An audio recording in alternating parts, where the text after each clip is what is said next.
Good morning, everybody.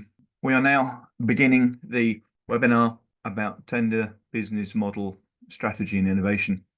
It's part of a big delivering growth program, and it's been organized by Brent Council, and there are a number of elements to it, but more about that later. For those of you that are wondering who I am and why I'm here, you can see that I've done lots of things here. I've helped many businesses, and I'll be sharing with you some of those insights. And also something I'd like you to think about and have in the back of your mind as we go through the webinar today is there is an old saying, you never sell to anyone, they choose to buy from you. And we're going to be focusing on that because it's what it's all about. When you respond to a tender or when you're in any sales situation, you need to tell the other people how fantastically good you are. And that will manifest itself in a number of ways, which again, we will be going through later. This is a slide that as Brandon we are very, very proud of. It's one that's taken nearly 20 years to build. All of those different logos there are all councils where, as with Brent today, we've helped them help their local businesses thrive. And as you can see, it's a pretty impressive list. It's gradually getting bigger.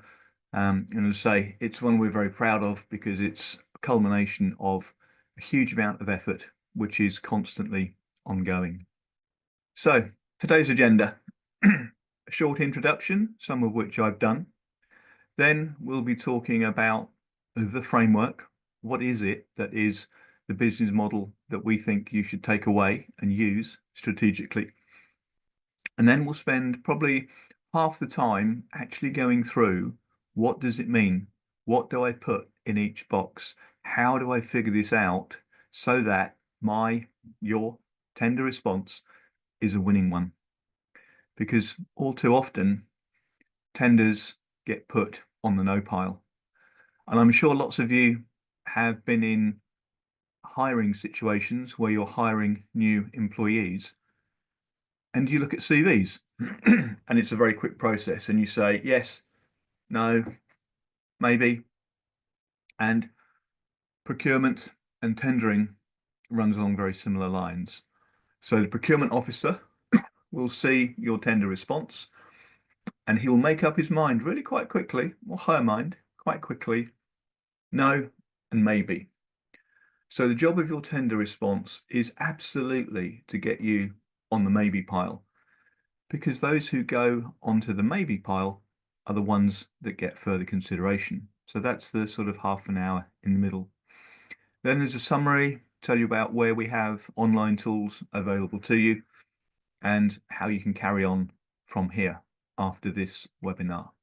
So this is called Business Model Canvas. In a minute, it'll become glorious Technicolor, but this is a very well used document. It's a template, and although it's shown here on just one sheet of paper, I suggest that for each of those boxes, you probably need one sheet of paper for each one to think and consider and jot down your notes. So please make sure you've got pen and paper for later, because this template, when you use it the way it's intended, is very, very powerful. Gives you insights into your business. It helps you gain insights on the people that you wish to sell to through your tender response, and also makes sure that you don't miss anything, because certainly in a tendering situation, pricing is crucial. So you need to put down usually your keenest price, but you also need to remain profitable to make sure that you make money during the life of the job. So here we are, we've got some colors into it now. And on the right hand side, you see things which are outward facing. And it's asking you questions about different things to do with your customers. So top right over here, we talk about customer segments because they are different. Different customer segments will have different kind of soft spots where when you hit a soft spot or you get into their head, you start to engage with them. So the language you need to use for each customer segment would be very different. An example I like to use is about a chap selling motor cars. In the middle of his car lot, he has a very old, very shiny Jaguar, E-Type Jaguar. And for those of you that are old enough to know what that is, please join me in a smile.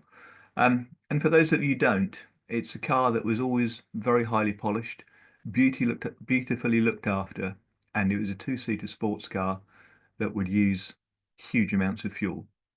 So for most of us, impractical, expensive, and not what we want to buy. But that was the centerpiece in this chap's car lot. And he would watch people as they came past it because he wanted to know how they were thinking. And if a chap came in, perhaps a middle-aged chap, and stroked it lovingly, he would say, aha, there's the man that either has owned one or would like to own one, and maybe he can, maybe he can't. If perhaps someone younger came in with children or a dog or obvious signs of being a family, they'd probably walk straight past it and maybe, what a waste of money, what a ridiculous car. But that's giving the car salesperson valuable insights to his customers. And those groups of people would be different segments, even though notionally they come to do the same thing. They come to buy a car. And language used for the chap who really wants a sports car would be very different to a family person who's looking for something a heck of a lot more practical and maybe something that would do a lot less damage to the planet. So customer segments are different groups of customers that you'd like to sell to. If we look at the next box here, customer relationships, it's a very important box. And whilst everybody says, yes, it would be nice to have customer relationships with people who issue tenders, I normally get told that that's difficult to impossible to do. And whilst at one level, I would agree, I would also say, but, and I'll give you a tip and a trick later on as to what to do there. As we move across further to the left, where the blue and the green meet, we have something called a value proposition. And there's a hint, there's a name. Value proposition is written on the tin. So what should we have in our value proposition? And it's actually telling the person who you want to sell to just how good you are. And I always recommend to businesses that you write a list down of everything that you do that's good.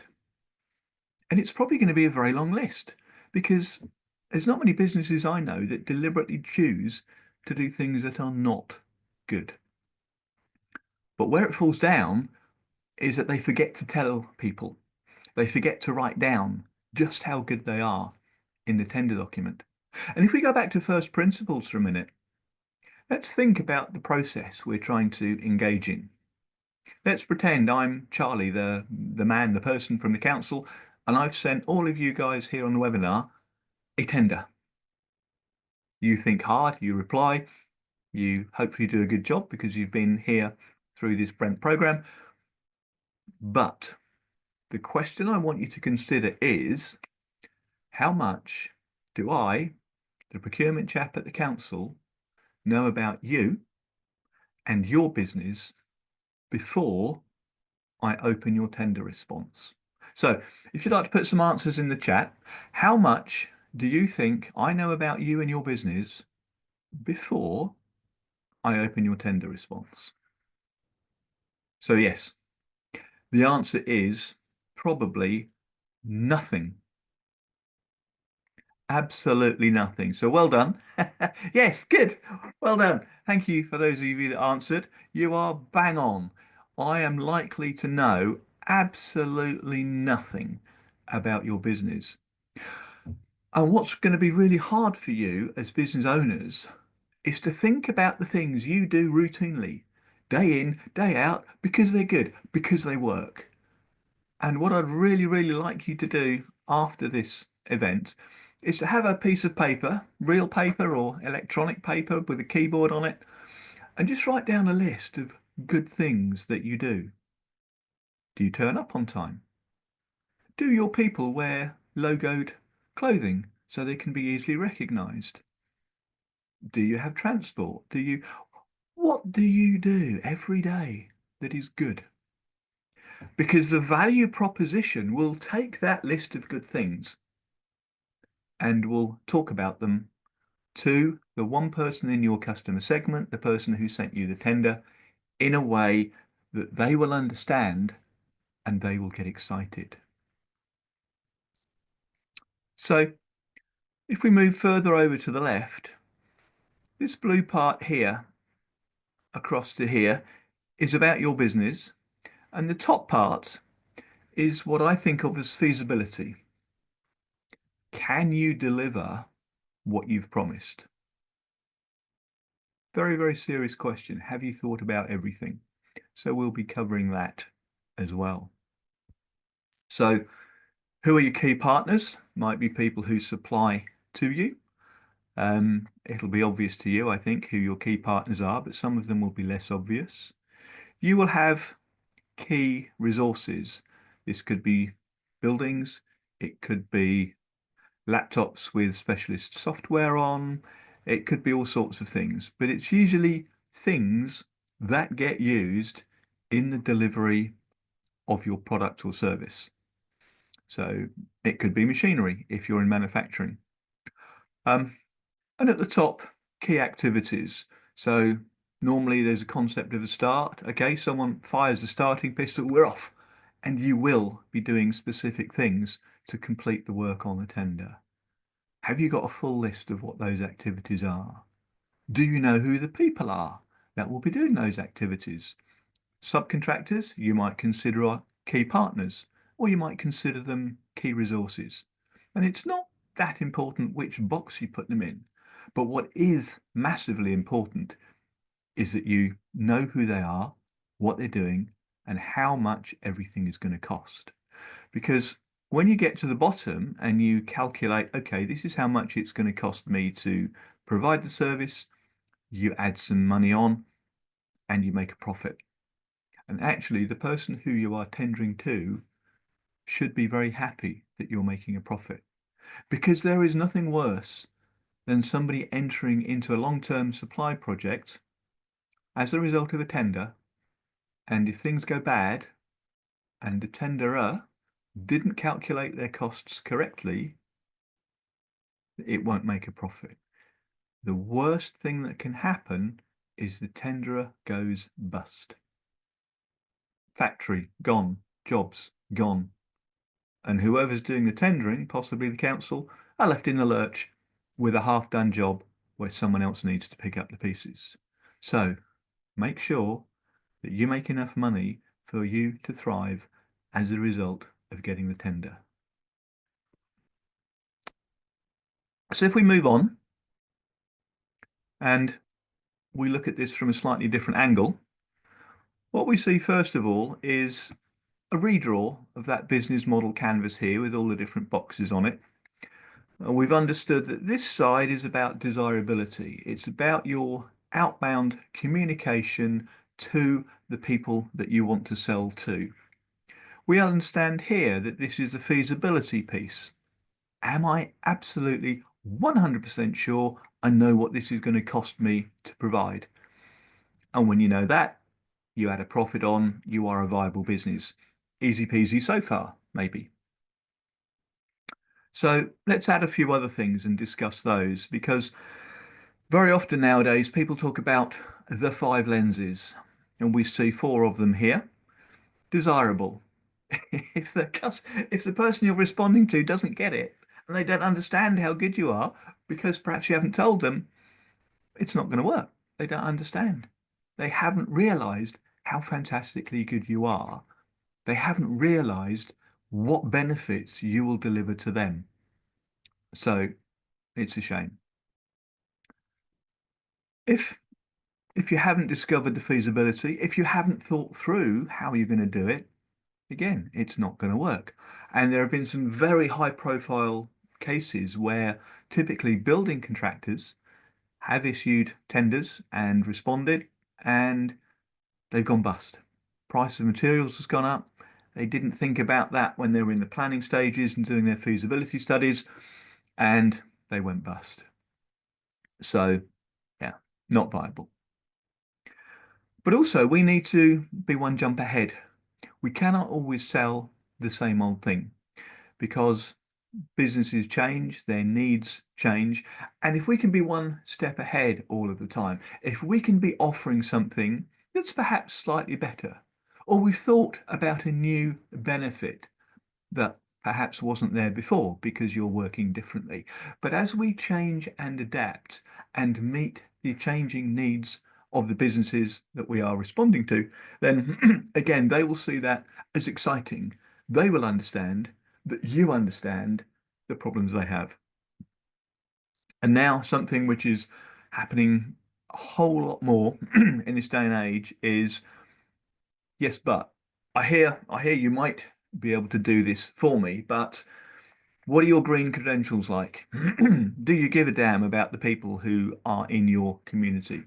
Do you give a damn about air pollution, excess use of energy? Are you in it for yourself, or do you give back to society? How does this work in your business? In the bigger companies, the multi-million pound companies, they actually have to talk about this in their annual reports, and it is scrutinized by shareholders. And as the companies get smaller and smaller and smaller, less and less and less is said about it. But believe me, you need to have, it's called an ESG policy statement, and it needs to be real. And as you'll see later, you will need to evidence it. But if we think about all of these things, and it's a lot to think about, we will move away from kind of, yeah, I think it's probably going to be okay. I think they'll probably like my tender. So we move away from that and we go to a fact-based tender response. The facts about how good you are, how many good things you do, the reasons and the benefits that those good things generate for your potential client, backed up by the facts of exactly how much it's going to cost you to deliver, and the facts from your ESG policy. So you put all of those together and you have a sustainable business. Not sustainable in the modern trendy sense of being green. Yes, of course that's in there, but sustainable in terms of long-term growth and long-term success. So if we break the business model canvas down, there are some ideas here where somebody has put some blue dots and numbers on circles, and it's saying the first thing you need to think about is, who is it we're selling to? Because your response is to one person in one business when you're replying to a tender. What do they want? What's going to make their life easier, quicker, cheaper? Who is in the business above them? How's all this going to work? Customer relationships, I'm going to come back to that. Value proposition we've spoken about. You have to offer value, and value is described as benefits to the person you are selling to. Very, very, very important. And we said over here about the key resources, key activities, key partners, and away we go. So that's the business model canvas, and we're going to pick it apart. And now you can see the words that I use: desirability. Why should they buy from you? Give me lots and lots of reasons why you are of benefit to me. And some of them haven't even got anything to do with the product they're buying. I spoke earlier. Do your people appear smart in logoed workwear? Oh, yes. But I sell computer software. That's not the point. If you put in your tender, all my staff wear logoed workwear. That's the good. When it goes into the value proposition, you'll explain why it's good.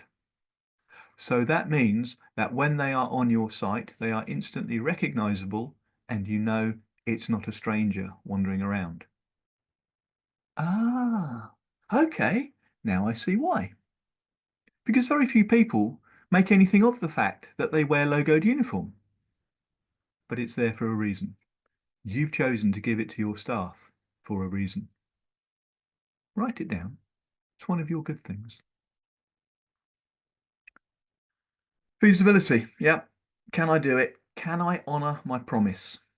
Because the tender document you send back is a promise to deliver a certain level of product or service on time for a price. Don't miss anything out. And make a profit.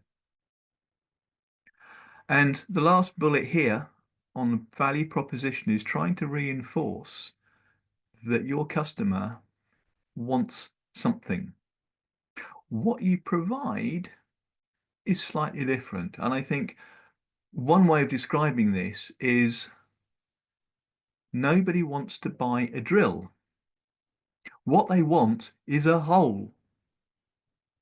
But you have to supply a drill in order to make the hole. So if a customer wants a hole, you supply a drill. Let's look at how one of these has been filled in. And if you'll see here, it's Uber. Most people know Uber, and they either use it on one side of the fence or the other. And here you can see it's been filled in twice. Once from the point of view of the clients, who are the riders, the people who have the taxi ride. And also it's from the point of view of other customers who are in fact the drivers. And you'll see that there are two slightly different nuances on the way to do this. So the value proposition is it's always there. It's there when you need it. Okay, so how does that translate to the two different customer segments? For the grey segment, the people who want a ride, well, it's easy. It's always there. Yeah. So it's the easiest way around. Anywhere, anytime. Oh, good. And it's low cost and it's luxury cars and you can choose your level of service and there's some software that you just use on your phone. It's dead easy. Ah, sounds good. And then from the driver's perspective, hey, look, we bring all of this to you. You earn money if you want, when you want, you get to use the same platform. And if we consider how does this then look at or address customer relationships, well, in the app, you're encouraged to rate your driver and say, yes, turned up on time, good chat, nice car, whatever, whatever, whatever. So that encourages further use of the system and encourages customer loyalty. And if you look at how do they communicate their message, well, they did a lot of advertising, but now it's all done through the Uber app. And so that's those channels. And when they looked at the feasibility of how on earth is this going to be delivered as a service, they decided, well, for partners, we clearly need investors to pump some money in to begin with. We need mapping software that we can have a level of control over and include it within our app. And clearly we need to be able to take payments easily, quickly and seamlessly. So what are the key activities? Well, we need to build the platform, we need to do the marketing, the ads, we need to actually hire the drivers, get them signed up, do some vetting, everything involved in the hiring process. And then we need to run it on a day-to-day basis. So the resources that we need are the tech platform that we've said we need somebody to build for us, a driver network, lots of people out there who are happy and willing and able and have the right sort of car and the right sort of attitude themselves to be a driver. And we need to build a brand, which they've done very successfully. So they know what they need to pay for and they know how to charge it. So that's one example of how if you don't quite know where you're starting from or where you're going to or how you're going to deliver a new product to existing customers or something that's new for everybody, go through the process and it will become clear. So it's now over to you. There are 9 building blocks. We should be taking about 2 minutes each. This is where you need your pen and paper, and I'm going to give you top tips and talk to you, but give you some peace and quiet as we go through for you to think. Customer segments. Massively important. You cannot design a marketing thing or a tender response that suits everybody. And the smaller the number of people in a customer segment, the more likely you are to win in the conversation. You need to define them. You need to know what they like. You need to be in their shoes. Because, as we've said earlier, they need to want your product. They need to want to buy from you. And you want to be able to charge them a sensible price so it's not a race to the bottom. We spoke earlier about the value proposition. If you have a value that's genuine, customers will pay for it. And today, let's concentrate on just one. And if you can't deliver benefits to a customer segment, it's not your customer segment, it's someone else's. So focus on the benefits for that customer segment. So what I want you to do is say, who are we creating the value for? And I know there's a lot of talk about working for Brent Council, winning their tenders. And so not only ask, well, what do Brent Council want? But is the tender for something which actually is a Brent Council customer? So just to pick a random example, if you were going to tender for bin collecting, yes, of course, you're working for the council, but also there are the residents who need their bins emptying. So you actually need to build two value statements. We will use nice, shiny new lorries, Mr. Council, so you can rely on them. And they are quick, quiet, and silent, and so will not disturb the residents as much as traditional vehicles. So if you've got electric bin trucks, you would have a very strong value proposition because you've considered what the council want and you've considered what do the residents want. So within a tender, who is it? Who did it come from? Yeah, the procurement guy. But who asked him to send it? And also, how do you educate the procurement fella so that they understand? Because often described as an aha moment, I have a different name. It's a Charlie squeak. And it goes something like this. Oh, eyebrows up, eyes open like saucers, and you may or may not hear a funny noise because you've surprised me in a good way. I saw something I wasn't expecting. You are helping me more than I thought, and you may have told me something I didn't know. So pick a customer segment that we're going to run through today because I want you to build the bare bones of a value proposition in the next half an hour. So who is it from? What do they want? You've got about another minute. Okay, second question, big question. What is your value proposition?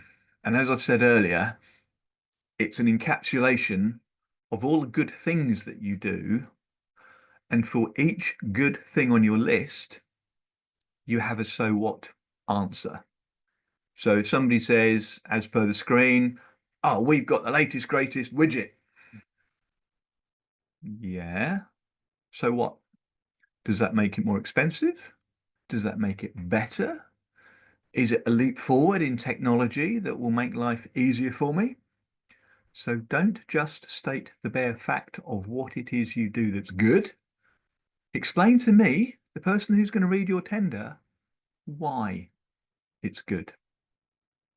You're customizing it for me.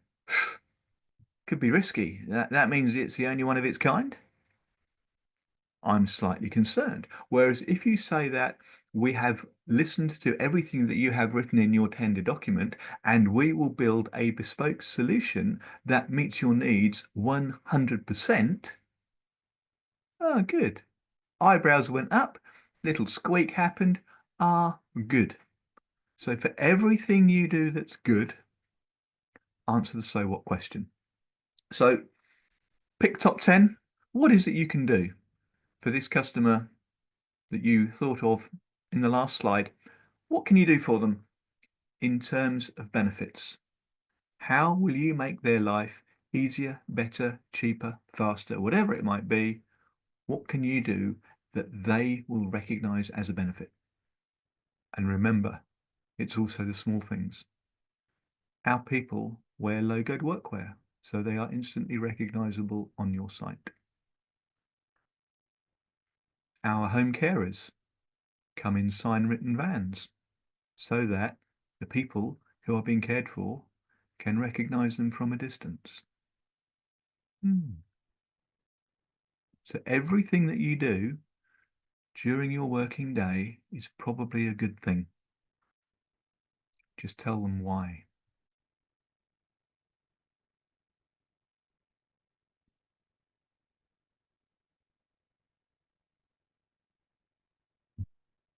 And of course, the obvious things. What are they asking for? Is it something you can provide? Because actually, it's very rare that a tender is a good place to do something new. Make sure that you can do this easily, repeatedly. So, revenue streams. Revenue streams. Kind of obvious, really. A revenue stream is how you get paid. Yes, but when do you get paid? What's your customer's biggest driver? Is it value? Is it meeting a preordained price that they've already told you in the tender? What are they prepared to pay for? How would they prefer to pay? When would they prefer to pay? If it's a long contract, you jolly well should have stage payments in there every 30 days. You should be able to show what you've done. You should be able to invoice part of your total price. And think about financing.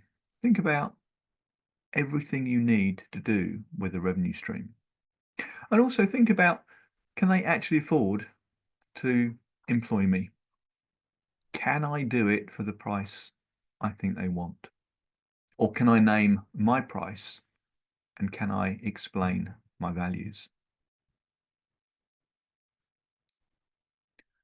So, big questions again. Can they afford you? Because if the answer is no, stop. Do not respond to the tender. Because unless you know that they can, you're unlikely to win. So, what's more important to them? The level of quality that you deliver or fixed price that'll run you into the ground? Be aware, because there's no point in you taking on a loss-making job.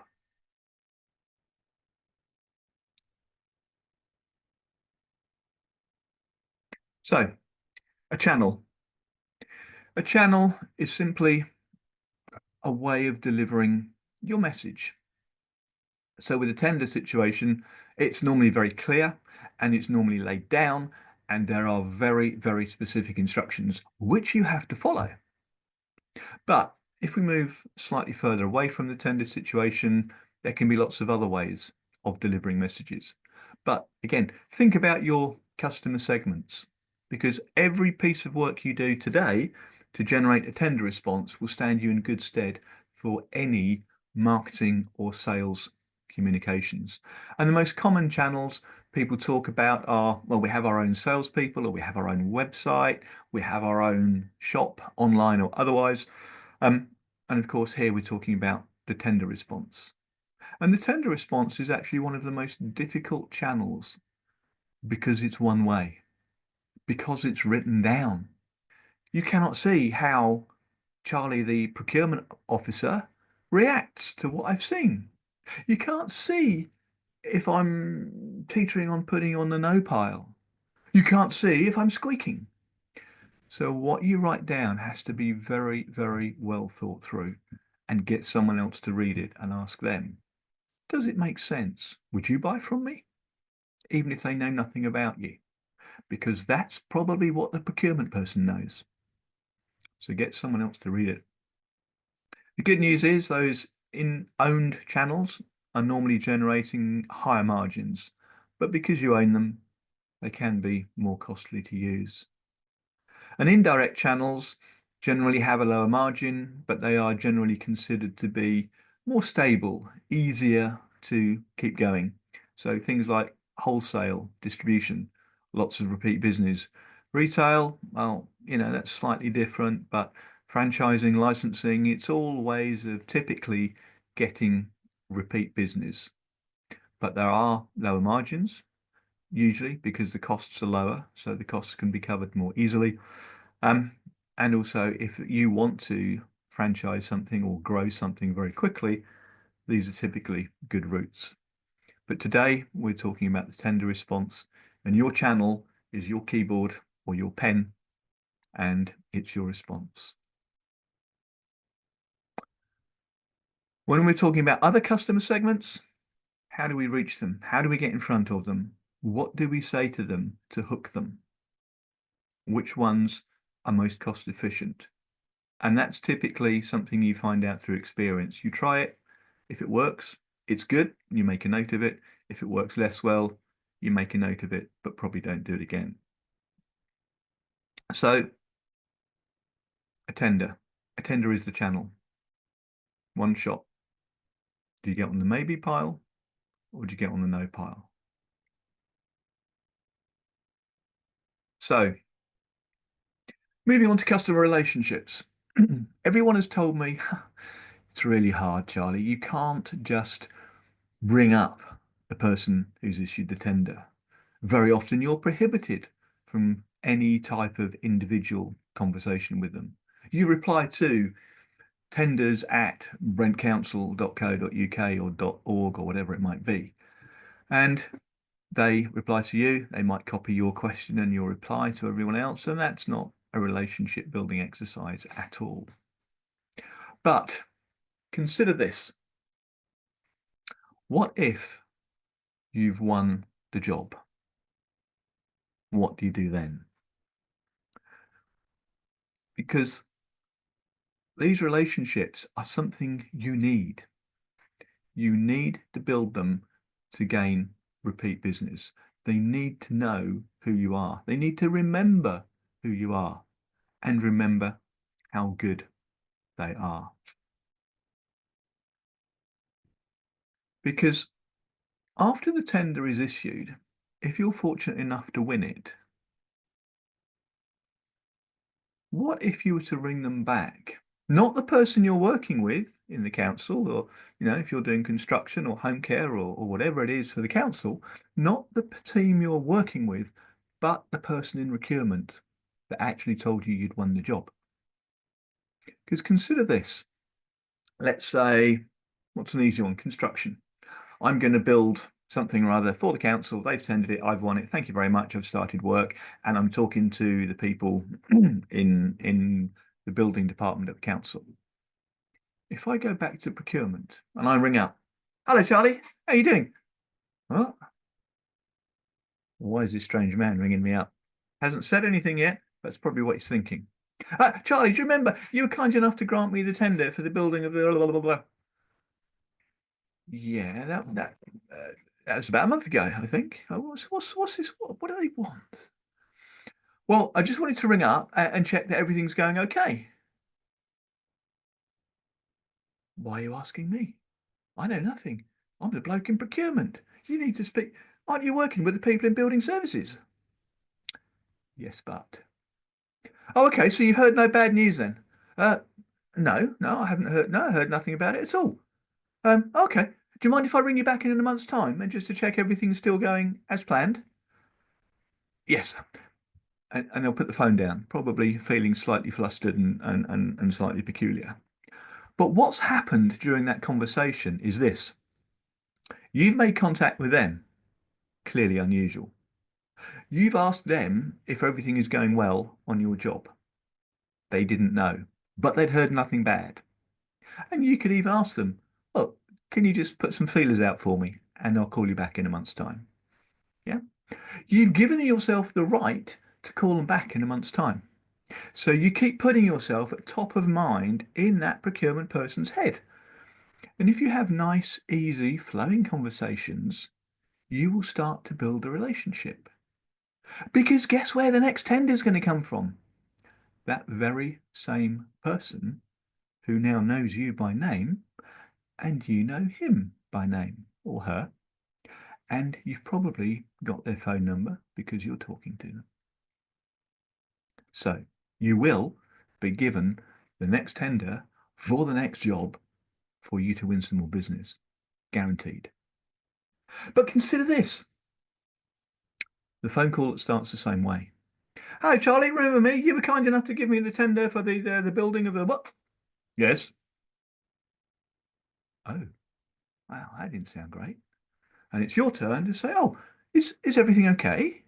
Well, I've heard there's muddy footprints all over the pavement, all over the grass. Kids are going home with mud on their shoes. Really? Gosh, I'm sorry to hear that. Let me look into it and I'll ring you back in a few days if that's okay. Yep. So you look into it and you find out it's the main contractor who's left a gate open, or there's another problem that it's, I don't know, dumper trucks driving in and out the site and leaving loads of mud everywhere. Nothing to do with you at all. And when you go back, you ring them up and say, oh, hello, Charlie. Do you remember we had a phone call about the mud on the footpath and kids, yeah, it's all getting dragged into their houses and you've had complaints? Well, I found out what it was. Nothing to do with us. It was the dumper trucks that the main contractors are using. And we've advised them that they shouldn't have opened the protective fencing there. They should use the proper vehicle entrance and exits. And I think you'll find that problem's gone away. Hmm. Now, that's interesting, isn't it? Because the procurement person in their head has already blamed you for poor performance, yet it was nothing to do with you. And if you hadn't made that phone call, he would know in his head that you were responsible for the mud. And that's not good because he's had complaints. So guess who will not be receiving the next tender for that next piece of work? So I strongly recommend to you, get in touch with the procurement people after the tender. So key activities, what are you going to do? You know that. You know what you're going to do. Make sure you know what you're going to deliver. Who's going to be your distributor? Who's going to sell things to you? Have I got a slick plan which I can show them if I'm asked to? How's it going to work? Big project, people might ask to see your equivalent of a project plan. So, the big question, what would you do if you won the tender? Would you be celebrating and say, right, guys, you know what we were working on? We're ready to go. We can hit the starting button a week on Monday and everything's in plan. Or would you suddenly start losing sleep because you're thinking, how are we going to deliver this? The correct answer is, of course, yes, you have a slick plan. So if we look at the key resources, these are other things you need. And basically, same idea. Who needs what, where, and when? Same question. If I win it, would you, my key partner, be able to cope with the extra amount of business I bring you? If I'm going to suddenly buy 3 or 4 or 5 times as much raw materials, could you cope? Is it in stock with you? Or do I have to wait 12 weeks for it to arrive on a boat from China? Where is it coming from? Where does it come from when it gets into stock for your people? Check, check, check. Ask all the questions. Don't make assumptions. Because it may also lead to nice conversations where somebody says, oh, well, if you're going to buy that much, I can give you a few extra points discount on pricing. Will that help you win the bid? Of course it will. Thank you very much. So talk to your suppliers and make sure they can deliver what you need when you need it to be delivered so that there are no nasty surprises down the line.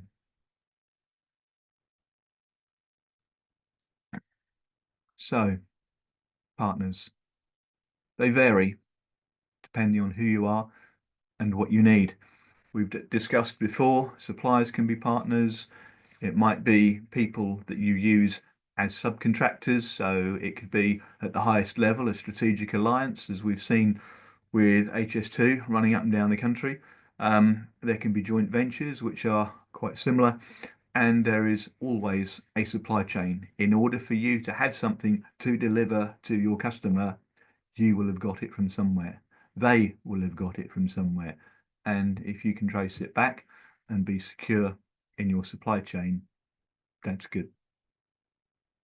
So when you're talking about key partners, it's how do you want them to behave with you? Are they just a partner? Have you not really thought about it? Well, I buy stuff from them, but I'm not sure I'd call them a partner. But are they vital to the success of your business?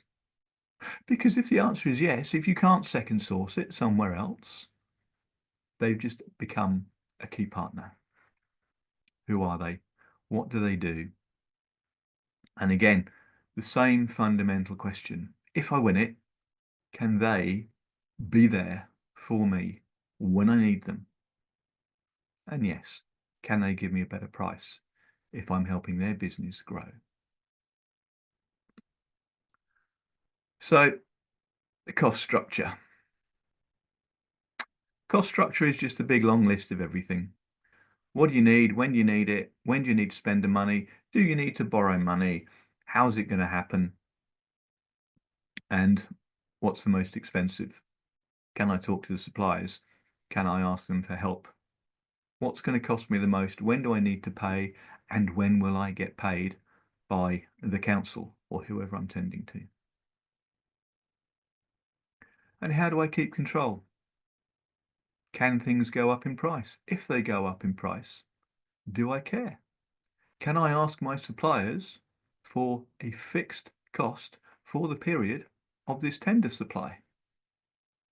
If you don't ask, you won't get. So think about what can you do to influence the way you can respond better to the tender. And something I'm seeing a lot more of now is that most people know and understand they have to give a fixed price for a tender.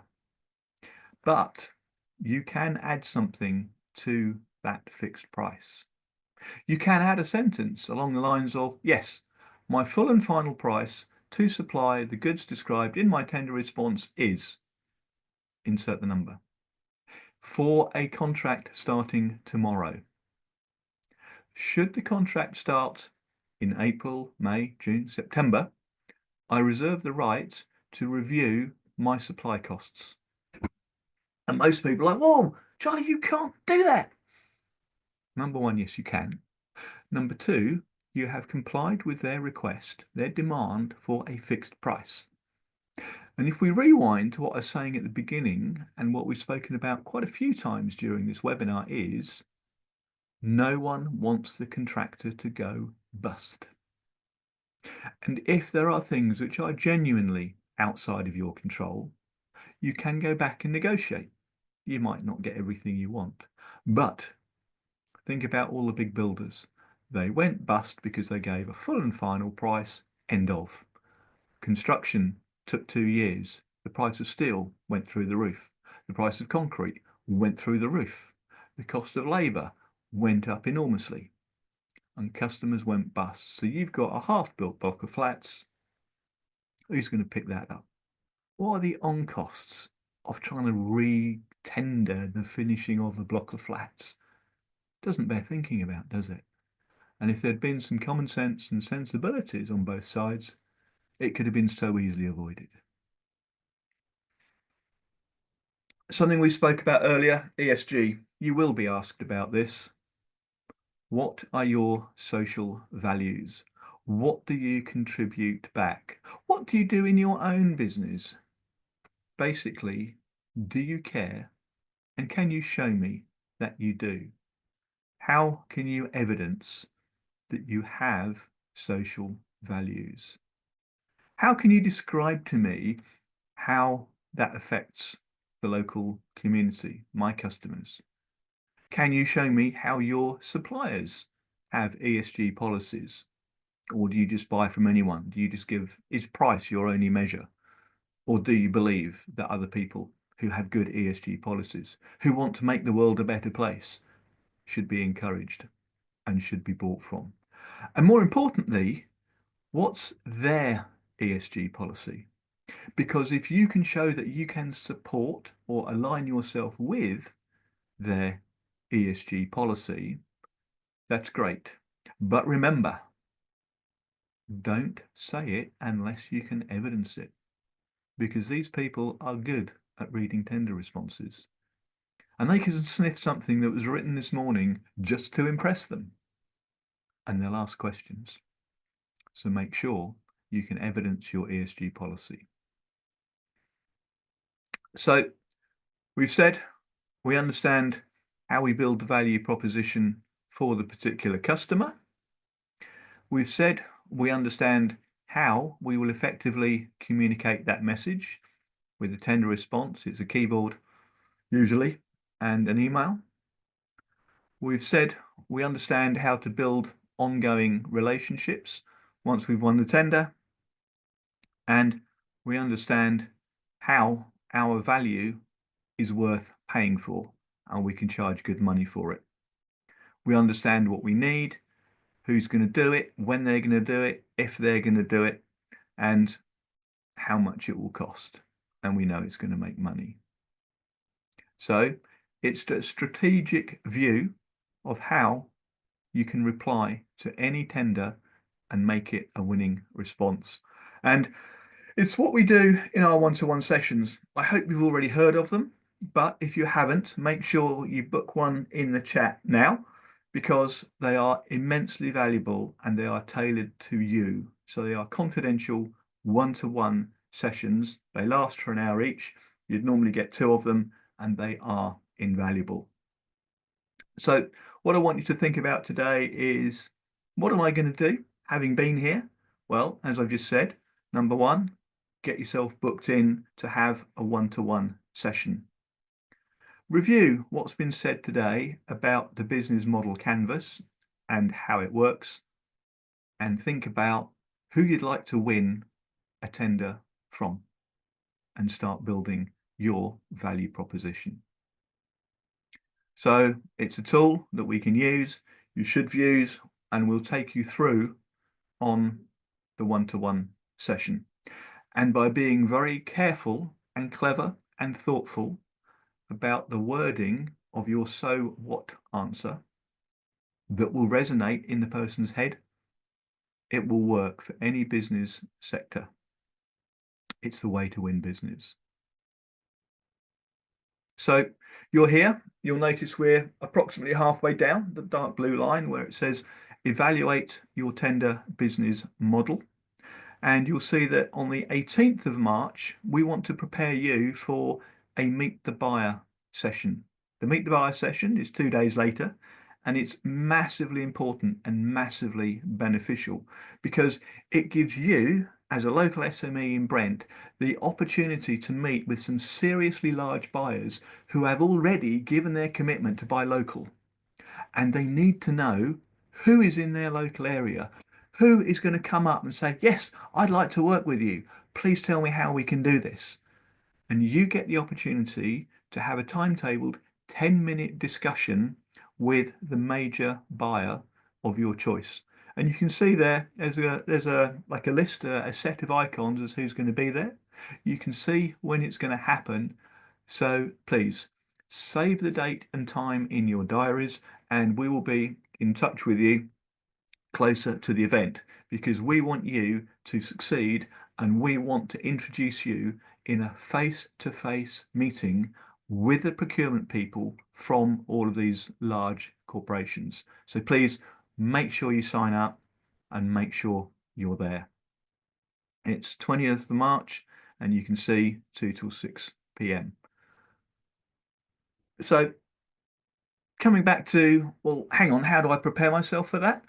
We've said March the 18th is a preparation day, but also there are introductions and there are online materials that we give you to make sure you're best placed.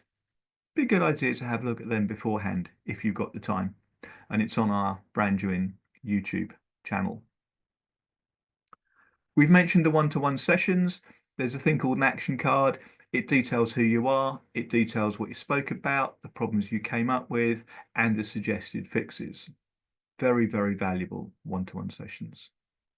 We've also got a whole load of learning resources, which you'll be introduced to possibly during the one-to-ones.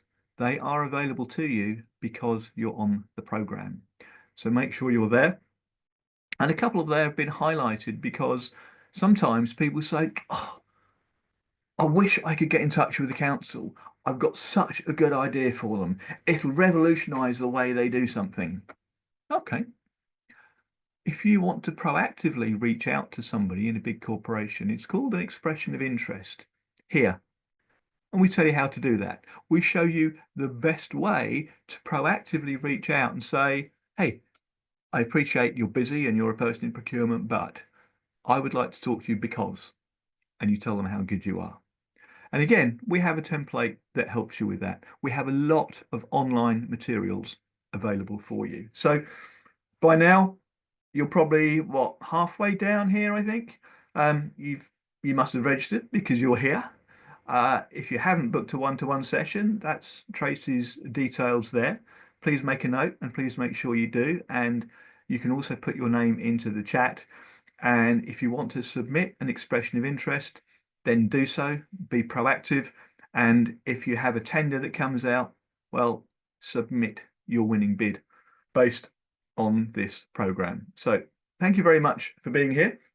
If there are any questions, I've probably got about a minute to answer them. So thank you very much for everyone who's been here. I know it's a very fast-paced hour, but I hope that I was able to give you some useful information. Okay, Anita, thank you. We will make sure that we come back to you with a one-to-one, and Tracy, I'm sure will know that, but I'm going to also make a note of your name. Okay, so I'm assuming everyone else has had one-to-ones then. So that's great. Thank you, Anita. Thank you, Sidoni. Very kind words. And thank you, Nao. So it's been my pleasure. Elsie as well. Okay. Right. Flo, are you there? Yes, Flo is I our am. lovely. Yeah. Can you confirm that we are got a copy of the chat so that we can get through to these people so that we can make sure we can organise one-to-ones for them? Sure. Thank you very much. Okay. Well, if there aren't any specific questions, I'm just going to scroll back up through the chat. Normally, the questions come a little later and they'll be answered in the one-to-one session. So thank you very much, everybody. And I think that's it. I think it's the end of the webinar. Are you happy to close it down, Flo? Yes. Great. Thank you, everybody. Bye-bye.